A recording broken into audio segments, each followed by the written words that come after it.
안녕하십니까. 종신대학교 신학대학원 명의교수 박용규입니다. 근세는 사고가 하나님 중심에서 인간 중심으로 변천된 시기였습니다. 쿠르트 디트리 슈미트는 1648년부터 현재까지를 근대교회사로 규정하고 개인주의와 세속주의 시대의 교회사라고 통칭했습니다. 중세가 신율로 특징되는 시기라고 한다면 근세는 인간이 스스로 주인이 되고자 하는 자율의 시대였습니다. 인간은 더 이상 영적인 세계에만 집착하지 않고 현세에 관심을 집중시켜 이를 인간 생활의 준 거점으로 삼기 시작했습니다.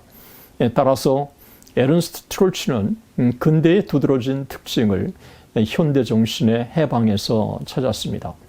그러나 하이니 보른캄이 지적한 것처럼 근대교회사는 일반 역사와 달리 그 특징을 한마디로 규정하는 것이 어려운 시기였습니다.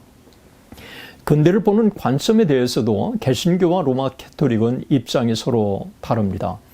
로마 가톨릭은 기독교 전통으로부터의 탈피를 추구하는 근대를 비판적으로 보는 것이 일반적인 경향입니다. 개신교 역사가들도 탈기독교를 추구하는 근대를 인본주의 시대로 규정하면서 비판적인 시각을 바라보는 것은 마찬가지입니다. 그러나 비판의 시각은 서로 다른 것입니다. 로마 가톨릭이 로마 교와의 기득권 상실에서 오는 격권적인 비판인 것에 반해서 개신교도들의 비판은 기독교의 전통과 전통의 상실을 염려하는 데서 오는 비판이라고 볼 수 있습니다.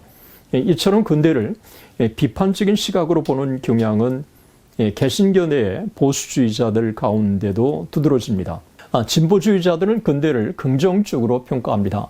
그들은 종교개혁을 통하여 진정한 기독교적 인간론이 정립되었으며 인간, 하나님, 세상의 삼각관계가 책임과 조화 속에 형성되도록 만드는데 종교개혁이 절대적인 영향을 미쳤다고 보았습니다.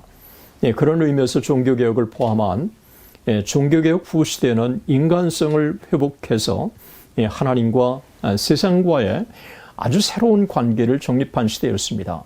이처럼 접근하는 방향은 서로 상이하지만 공통적으로 동의하고 있는 것은 교회가 이 시대의 사상적인 주도권자가 아니라 세속 문화가 이 시대의 사상을 주도했다고 하는 사실입니다.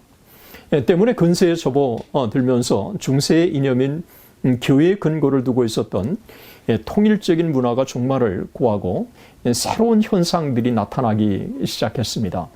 국가와 교회가 분리되고 세속적인 문화와 종교적인 이념이 분리되고 또 새로운 교파가 발흥하기 시작한 것입니다.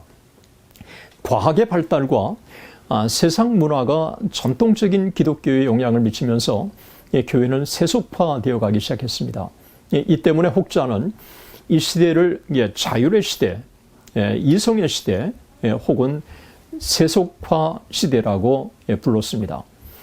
인간의 자율과 세속주의를 연결하여 주는 이 개인주의는 근대의 또 하나의 특징입니다. 17세기, 18세기 들어서면서 각 개인의 자율이 극대화되기 시작했고 심지어 개인의 이익을 극대화시킴으로써 공동의 유익을 추구할 수 있다고까지 그렇게 생각하기 시작한 것입니다. 근대의 특징인 인간 중심의 사고가 르네상스 휴머니즘의 인간성의 연구, 종교개혁의 개인주의 신앙, 그리고 자연과학의 발달에서 결정적인 영향을 받았다고 그렇게 평가할 수 있습니다. 근대 인간 중심의 사고에 결정적인 영향을 미친 것은 자연과학의 발달로 인한 세계관의 변천입니다. 자연과학의 발달로 중세를 지배했던 천둥설이 무너지고 지동설이 지지를 받으면서 인간의 우주관과 세계관의 일대 혁명이 일어난 것입니다. 자연과학의 발달은 인간 사고를 중세적인 심률적인 이성에서 근대적인 자율적 이성으로 전환시켜 준 것입니다. 인간 사고의 중심이 하나님 중심에서 인간 중심으로 전이되면서 자연을 보는 관점도 달라지기 시작했습니다. 자연은 더 이상 하나님의 피조물이 아니었습니다. 인간은 자연이 하나님에 의해서 규정되고 통치되는 것이 아니라 스스로 존재하는 자연으로 이 자연을 인식하기 시작했습니다. 자연에게 존재와 사고의 영역을 부여하면서 자연적이라고 하는 말이 기본적인 규범에 맞는 이라고 하는 뜻으로 사용되었고, 그 결과 자연신학, 자연윤리, 자연경제, 자연법이라고 하는 말들이 생겨나서 일반화되기 시작했습니다. 자연이 기본적인 규범으로 인식되면서 경외의 대상이 자연이 되어서 이 자연을 어머니라고까지 부르게 되었습니다. 자연을 통해서 기독교를 논하고 기독교를 통해서 자연을 논하는 것이 가능해진 것입니다. 세계관의 변화, 자연과학의 발달, 그리고 신대륙의 발견은 인간에게 새로운 가능성을 심어준 것입니다. 자연과학의 발달이 인간의 우주관과 세계관의 일대 혁명을 가져왔듯이 근대의 특징인 개인주의의 발달은 정치, 경제, 문화 전반에 뿐만 아니라 교회 생활에도 상당히 영향을 미친 것입니다. 개신교가 로마 캐토릭과 공식적으로 분리되었고, 심지어 개신교 내에서도 신앙을 달리하는 수많은 교파들이 발행해서 자신들의 집단들을 형성해 간 것도 이 시대였습니다. 자율의 시대, 이성의 시대, 개인주의, 그리고 세속화의 시대가 근대의 특징이지만, 이것은 교회 밖에서 본 시대적 특징이지 교회의 내면적인 삶을 반영한 것이 아니었습니다. 이 시기에 교회의 역사는 개혁파, 루터파, 정통주의, 경건주의, 계몽주의, 부흥운동, 그리고 자유주의 운동 등 신앙적인 차원에서 전개되기 시작한 것입니다. 종교개혁 이후에 개혁자들의 신학 사상이 후계자들에 의해서 수정되어서 교리주의로 흐르기 시작한 것입니다. 이런 현상 중에 대표적인 것이 개신교 정통주의입니다. 이 정통주의는 16세기 후반부터 한 세기를 특징 지었습니다.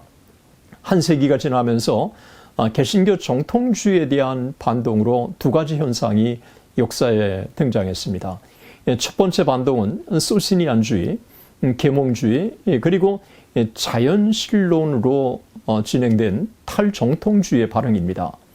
반교리주의를 특징으로 하는 소시니안주의는 전통적인 교리를 부인하고 인간의 사고의 교리적 지배를 반대해서 인간의 자율과 해방을 외치기 시작했습니다. 때문에 그들은 삼위일체 개념이나 다른 전통적인 교리를 거부합니다. 이것은 근대사에서 상당히 중요한 의미를 부여하는데, 그 이유는 소시니안주의가 계몽주의로 이어지는 하나의 브릿지 역할을 감당했기 때문에 그렇습니다. 정통주의에 대한 두 번째 반동은 루터교 내에서 일어난 경건주의 운동을 들 수 있습니다. 이 경건주의 운동은 루터교의 영역에서 국한된 현상은 아니었습니다. 이것은 루터교의 영역에서뿐만 아니라 이것은 개혁파 내에서도 이 경건주의가 지대한 영향을 미치게 되고, 또 이것이 발흥하게 되고, 이 경건주의가 체험적인 신앙에 대한 강조를 일깨워줬고, 자연스럽게 모라비안 운동을 통해서 웨슬리 부흥운동에 직접 간접으로 영향을 미치게 됩니다.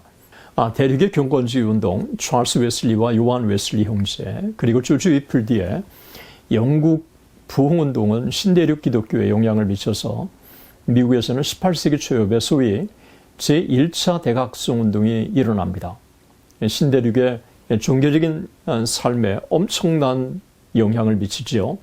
이런 의미에서 경건주의 운동, 미국의 대각성 운동, 영국의 감리교 부흥운동은 상호간의 역사적인 맥락을 갖지 않은 일종의 갱신 운동이었다고 평가할 수가 있습니다. 한편 기독교의 세속화를 촉진시킨 많은 요인 중에서 프랑스 혁명과 자유주의 운동의 발흥은 근대 교회사에서 간과할 수 없는 중요한 요소라고 할 수 있습니다. 프랑스 혁명은 프랑스에서 기독교의 종말을 가져와서 기독교 후시대를 열어놓았습니다. 한편 계몽주의는 자유주의 신학을 잉태하는 직접적인 전기를 마련해 준 것입니다. 정통적인 기독교 사상에 반기를 드는 수많은 자유주의 사상들이 발흥해서 기독교 전통 교리를 직간접으로 공격을 합니다. 독일의 고등 비평가 찰스 다윈의 진화론은 자유주의 신학을 촉진시킨 또 다른 요인이었습니다.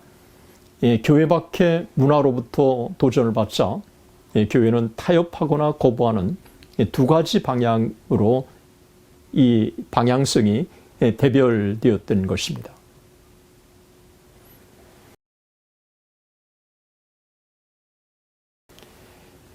근대 교회사의 출발과 시대의 구분의 문제입니다.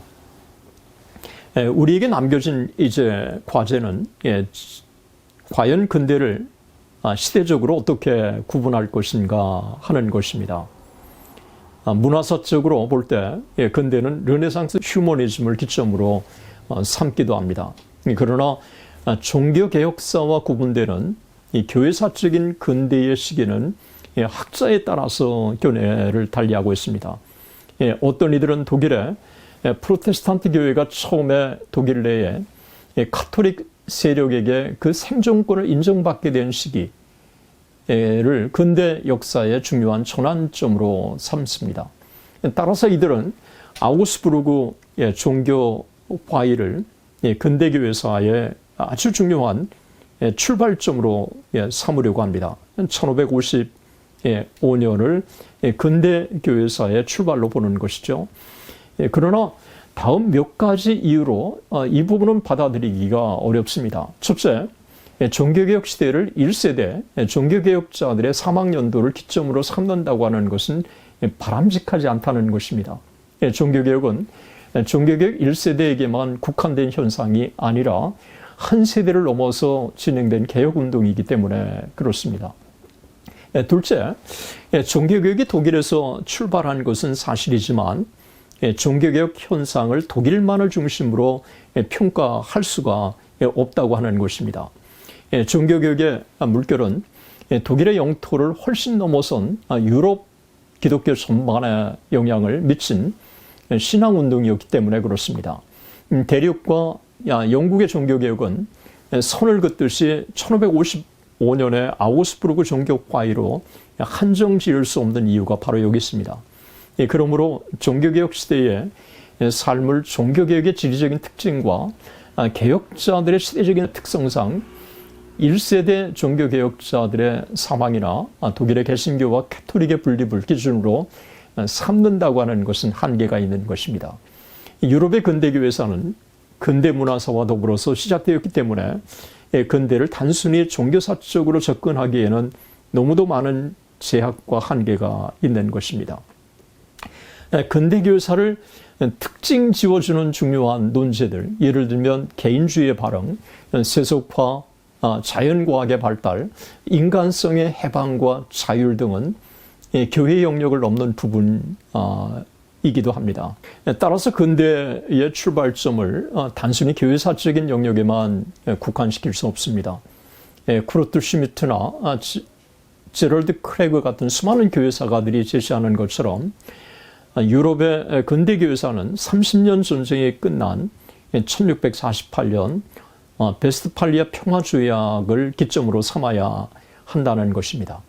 1648년 베스트팔렌 평화조약이 체결되고 1789년 프랑스 혁명이 일어나기까지 미국을 기준으로 한다면 1861년 남북전쟁까지 이성과 자율의 근대교회사라고 할 수 있습니다. 베스트팔렌 조약은 종교적 문제로 인해서 1세기 동안 진행된 종교적 분쟁을 종식시키고 종교적 관용을 공식적으로 선포한 사건이고 또한 유럽의 역사, 사회, 정치, 종교, 문화 전반에 엄청난 변화를 가져다 준 사건이었다고 하는 점에서 근대교회사로의 진입을 알리는 신호탄이라고 할 수 있습니다. 그 후 유럽은 전 시대와는 달리 엄청난 변화를 겪으면서 이성과 자율의 시대로 돌입한 것입니다. 이 시대의 종교적인 관용, 교황의 영향력 상실, 자연과학의 발달, 그리고 새로운 합리주의가 발흥합니다. 자연이 이성과 자율의 시대가 직면한 중요한 문제 중에 하나는 권위의 문제였습니다. 교회와 국가의 관계는 한결같이 교회의 불리한 방식으로 진행되었습니다. 영국의 국가 만능주의는 교회로 하여금 국가에 온전히 순종하도록 만들었습니다. 교회의 수장은 교황이 아니라 국가의 왕이라고 하는 사상이 팽배해진 것입니다. 이것은 영국에만 국한된 현상이 아니라 이성과 자율의 시대의 보편적인 현상이었습니다. 신앙과 성경의 뿌리를 둔 전통적인 철학이 붕괴되고 경험론에 근거한 새로운 낙관주의 철학이 이 이성과 자율의 시대에 인간의 지성을 지배하기 시작한 것입니다. 로크의 후계자들은 로크의 사상에 잠복해 있던 것을 선명하게 밝혀주었습니다. 이성의 역할이 극대화되고 계시의 역할과 성경의 권위가 평가절하되기 시작한 것입니다. 기적의 진실성이 도전을 받았고 성경의 예언이 재평가되었고 절대적인 독특성과 권위를 인정받았던 이 기독교 사상이 이 시대의 공격의 대상이었습니다. 이성과 자율의 시대가 직면한 또 하나의 중요한 문제는 지금까지 교회의 삶을 지배해온 전통을 심각하게 위협하는 자연과학의 발달이었습니다. 자연과학의 발달은 기존의 인간 사고를 변혁시키고 새로운 가치관과 세계관을 심어주어서 이성과 자율의 근대사의 토대를 구축한 것입니다. 때문에 근대는 이성과 자율의 시대이기도 하지만 뉴턴으로부터 시작되는 과학혁명의 시대이기도 합니다. 자연과학의 발달은 근세로의 전환을 가속화시킨 이유가 여기에 있습니다.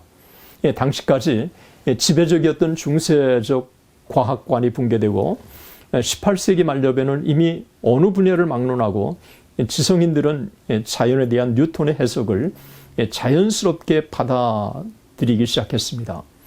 새로운 과학적 발견의 결과 새로운 합리주의가 유럽을 지배하기 시작한 것입니다.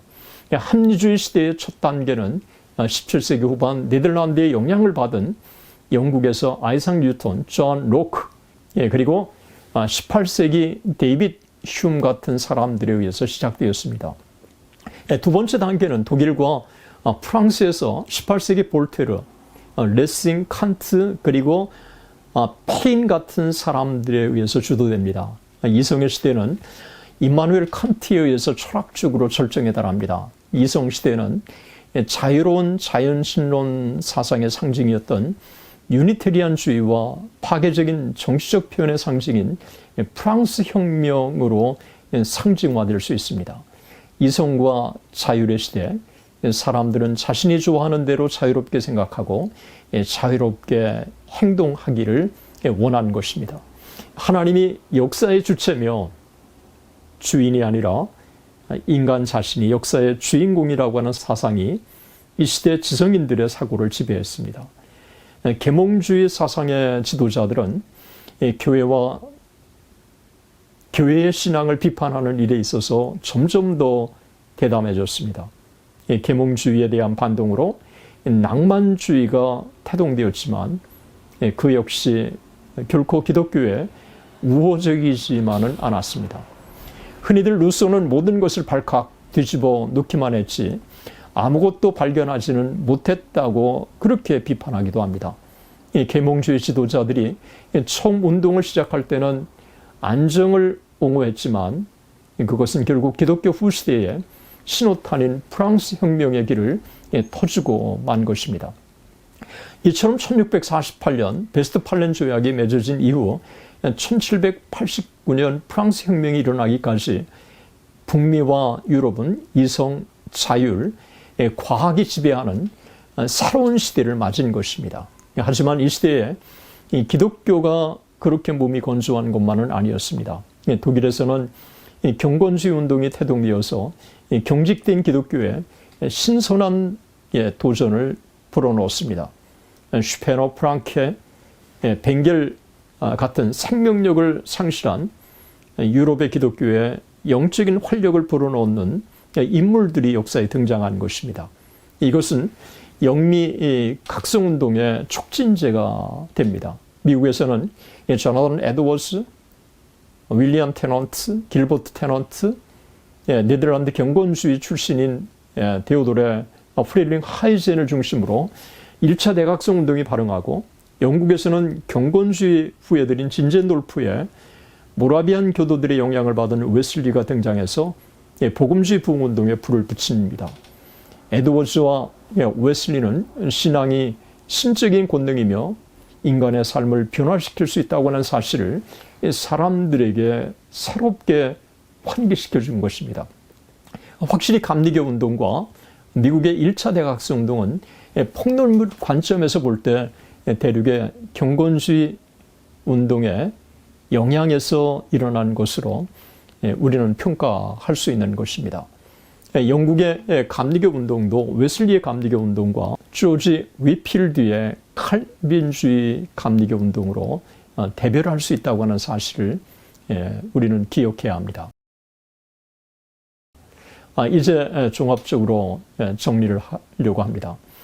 근대교회사는 1648년 베스트팔렌 평화조약부터 1789년 프랑스 혁명이 일어날 때까지 유럽을 기준으로 하면, 미국을 기준으로 한다면 1861년 남북전쟁이 일어날 때까지의 기간을 근대교회사로 우리가 볼 수 있는 것입니다.